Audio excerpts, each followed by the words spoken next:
मैं जरा एक थोड़ा सा आप उस्मान की बात कर रहे थे, जरा उसको कंप्लीट कीजिएगा। आप खेले थे, मैच का बता रहे थे जी। कराची प्रीमियर लीग में मैंने हमारी टीम उनके खिलाफ खेली थी, तो मैंने उनको फेस किया था। तो उसमें यह है कि क्योंकि वो जिस तरह पॉज लेते हैं ना, तो उसमें बैट्समैन अपने मोमेंटम में जा चुका होता है। तो जैसे ही आप फ्रंट फुट पे आगे कमिट हो रहे हैं और अगर बॉलर रुक जाता है तो आप उन पेस डिसीव हो जाते हैं। ठीक है, तो अश्विन कह रहे हैं बैट्समैन भी रुक जाए। नहीं, वो नहीं है। इस पे इंडिया के एक अंपायर हैं अनिल चौधरी, उन्होंने क्लैरिफिकेशन दी है कि जो उस्मान का अभी एग्जिस्टिंग रनअप है तो वो उनका पूरा एक नॉर्मल रनअप काउंट किया जा रहा है। ठीक है ना। तो अगर वो आप एकदम से पूरा रुके बगैर भागने शुरू कर देंगे, बॉल कर देंगे, तो वो चेंज ऑफ एक्शन होगा। ठीक है, तो उसके ऊपर बैट्समैन वो कह सकता है कि गलत है। मगर अभी करंटली क्योंकि वो पहले दिन से इसी तरह बॉल करते आ रहे हैं, तो ये उनका एक नॉर्मल रनअप काउंट किया जाएगा। तो उस पर बैट्समैन हटेगा, वो इलीगल हो जाएगा। बैट्समैन इलीगल होगा। जी, बैट्समैन नहीं हट सकता। और फिर मैं आज एक शो में था, वहां पे एक इंडियन जर्नलिस्ट थे, सीनियर जर्नलिस्ट चंद्रा, तो उन्होंने बात कही, कहने कि अश्विन को अपनी बॉलिंग याद नहीं है कि वो जब आते थे तो वो भी हाथ उनका रुकता था। राइट। तो कहने लगे, उन्होंने इंडियन जर्नलिस्ट ने बोला ये ऑन रिकॉर्ड। यादव जो थे वो तो यूं ऐसे गेन करते थे, आपको याद होगा T20 वर्ल्ड कप में आज से 4-5 साल पहले दुबई में जो खेला था। बात वो नहीं है जी, बात सिंपल सी है कि वो उनको भी पता है कि जो ये जिस तरह पॉज लेता है ना, उसके बाद उससे कनेक्ट करना मुश्किल है क्योंकि बैट्समैन को पेस नहीं मिलती। ठीक है ना। तो उस वजह से, और T20 में आपने हिट तो लगानी है, तो Usman Tariq big spinner of the ball नहीं है। ठीक है, सिर्फ स्मार्ट बॉलर है। एक उनका पॉज के जो सिलसिला है वो तो अपनी जगह है, मगर जैसे ही वो आपको स्टंप्स में बॉल करें और आप उनको स्वीप करें तो फिर उसके बाद वो 5वें स्टंप पे, 6ठे स्टंप पे बॉल करते हैं ऑफ के बाहर कि अब यहां से मारो। और बैट्समैन मेजॉरिटी, उसने पोलार्ड को भी ILT20 में इस तरह आउट किया। साउथ अफ्रीका के प्लेयर्स जो आए हुए थे उनको भी अभी रिसेंटली टूर में इस तरह आउट किया। रन्स नहीं देते। एग्जैक्टली, बैट्समैन डिसीव होता है। उनका रिलीज पॉइंट अच्छा है। कल जो हम बात कर रहे थे, उनका रिलीज पॉइंट अच्छा है, वो लेट बॉल रिलीज करते हैं और बैट्समैन को देख लेते हैं क्योंकि बैट्समैन जैसे ही अपना स्टांस लेता है तो वो समझ जाते हैं कि यार ये करने वाला है, तो वो अपने आप को एडजस्ट करते हैं लास्ट मिनट। तो ये चीजें हैं। फिर वो उसके बाद गूगली कैरम टाइप भी करते हैं। ठीक है, ऑफ स्पिन भी छोटी करते हैं। तो उनका 2-3 चलाकियां हैं, मगर उनका पॉज और उनकी जो वो है ना बैट्समैन को गेज करने का, वो असल चीज इसकी पैमाना बहुत अच्छा है उनका। उनको कंट्रोल ये दिखाई दे।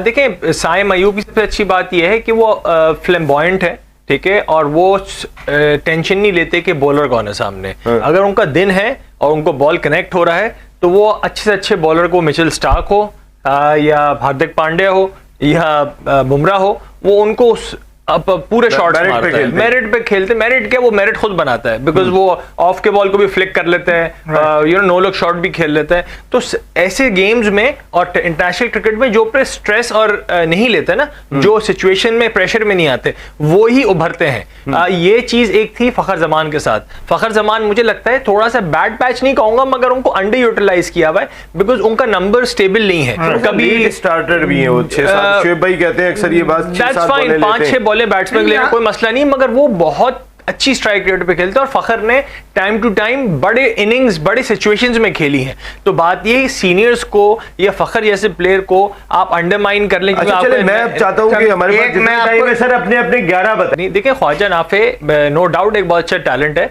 मगर उसकी अभी तक कोई प्रूवन रिकॉर्ड नहीं है। आप बात समझ रहे हैं। मैं पर्सनली हैरान हूं, अभी कल के मैच से पहले बात करने वाली बनती नहीं है, मगर क्रिकेटिंग मेरिट की अगर मैं बात करूं तो ख्वाजा नाफे ने फर्स्ट क्लास खेली है ना, कोई T20 में 100 किया, अंडर 19 के स्टेज से आ रहे हो। एक बात मैं कह रहा हूं, तो आप उसको डायरेक्टली पाकिस्तान इंडिया का मैच खिला के उस पर प्रेशर डाल के उसको तवक्कुल देखें। ऐसी सिचुएशन में प्लेयर या तो बनता है या तो बिखर जाता है। चांस ले। देखिए, मैं एक बात कह रहा हूं, उस्मान से 2 मैचों में रन नहीं हुआ, आप खिला लें, आप फखर को क्यों ना खिलाएं, आप एक्सपीरियंस को डालें ना। आपने ख्वाजा नाफे को क्यों डालना है, उसके ऊपर वो प्रेशर क्यों दें इंडो पाक मैच का। ठीक है, तो आप फखर को डालें, उसके पास एक्सपीरियंस है, नंबर 1। नंबर 2, हमने ये देखना अभिषेक शर्मा क्यों खेल रहे हैं। सलमान ने बहुत अच्छी बात की कि हम उनकी पक्की टिसाइड को हराना चाहते हैं, मगर फहीम अशरफ जो कि एज ए बॉलर यूटिलाइज नहीं किए गए इतने अरसे से, उसने ही लास्ट टाइम एशिया कप में आउट किया था।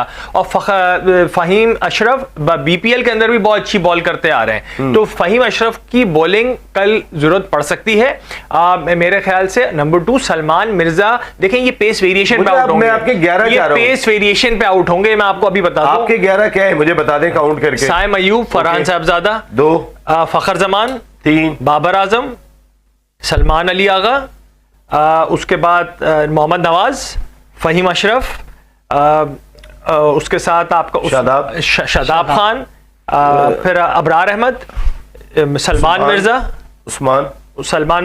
उस्मान। और तो आप एक फास्ट बॉलर और एक फहीम के साथ जा रहे हैं। फहीम पूरा बॉलर है। आपकी चॉइस ही है, क्योंकि आपके पास शाहीन अफरीदी। अभी मैं शाहीन के एक्शन पे भी बात करूंगा जरा। अता भाई एक मिनट, बायोमैकेनिक्स भी पढ़ा हुआ है, तो जरा ये थोड़ा सा बताएंगे कि प्रॉब्लम शाहीन के आ कहाँ रही है, तो जरा से वो क्लिप्स दिखाइएगा जल्दी से। हाँ ये देखिएगा जी, अनवर भाई आप भी देखिएगा। ये 3 साल पहले जो वर्ल्ड कप हुआ था उसकी है, जिसमें अभी नेक्स्ट जो ये है 3 years ago, जल्दी आपने अभी देखिए रिलीज पॉइंट देख रहे हैं, साढ़े आंखों के सामने से गेंद फेंक रही है, ठीक है ना, फोरहेड। इस पे ये वो बॉल था जिसपे केएल राहुल को इन स्विंग पे बोल्ड किया था, ठीक है। और अब आप ये थोड़ा सा आगे मूव होगी तो आप ये देख रहे हैं, ये एंगल, ये वो बॉल है, ठीक है ना, किस तरह बॉल। इसके बाद जब नेक्स्ट फेज आएगा उसमें ये नेक्स्ट ये है, अब आप देख रहे हैं ये नहीं, ये तो वही है, उसी का कंटिन्यूएशन है। इसके बाद नेक्स्ट ये इसके बाद हाँ, अब वो दिखाएंगे जो अभी 2 पिक्चर्स है, वो जो दिखा रहे हैं अभी आपको, इसकी वेरिएशंस जो है ना वो हम ये देखें। अब आप देख रहे हैं रिलीज पॉइंट शाहीन के सर के ऊपर से आ रहा है, बॉल कहां पहले आगे छोड़ते थे, बहुत टेक्निकल बात है, ठीक है ना, और अब ये पीछे से बॉल रिलीज कर रहे हैं, इस वजह से इनके बॉल फुल हो रहे हैं, जिसपे इनको कंट्रोल नहीं, और इस पे आप इनको फुल बॉल पे छक्के अभिषेक शर्मा तबीयत से सही बात है। और अगर फर्स्ट क्लास क्रिकेटर कह रहे हैं तो मेरे ख्याल पाकिस्तान क्रिकेट बोर्ड को भी ये